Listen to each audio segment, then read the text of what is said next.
You all, listen, I want to talk to you today about being cool. And the reason I want to talk to you today about being cool is because being cool, how I see it is self-love, right?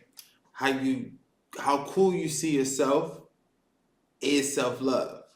So, if coolness is if coolness can be defined and shown in so many different ways, that means that you have a version, I have a version, we all have our own version of what coolness is. What we usually do is we fall into the bucket that coolness for us has to mean the same thing as coolness for you. So we have they created a baseline coolness where if you don't meet it, you're not cool. Or if you surpass it, you're extremely cool.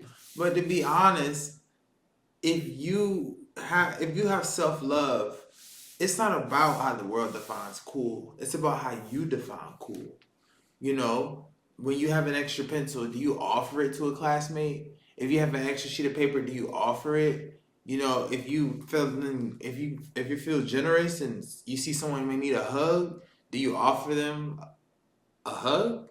You know, do you offer words of wisdom? That is being cool because you're giving some of your coolness to somebody who needs more coolness in their life or in that situation.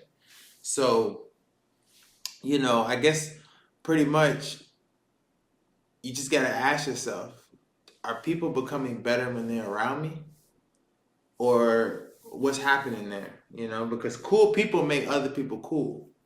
And it's not about money. It's about energy. It's about vibe. It's about uh just having the thought process of how can we become a better situation? Me, another person, a family member, a cousin, a partner, you name it. So let me give you an example of coolness. So when I was in college, I was the college photographer.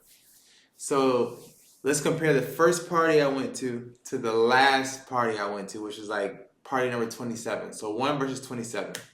So first party, I go to the party with a camera. Oh, I don't want a picture. Nothing like that. So then I don't take a picture. But then as they're like partying, I kind of take some off like what's the word called? Some candid ones. Like they don't know I'm taking pictures, and they come out really good. And then the fifth one, I go up to them, and they're like kind of stiff. Like they want a photo, but they're kind of stiff.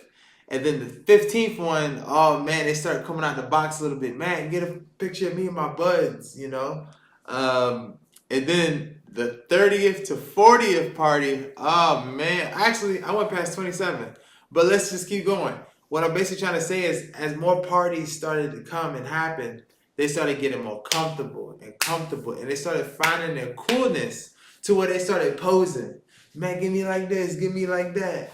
And I loved it. I loved it because I was able to help a bunch of people or a group of people become more cool within themselves to help the whole room.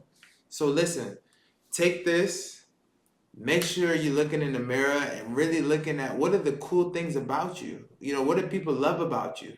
And know that and walk with that and love yourself. If you have any comments or questions, you know what to do.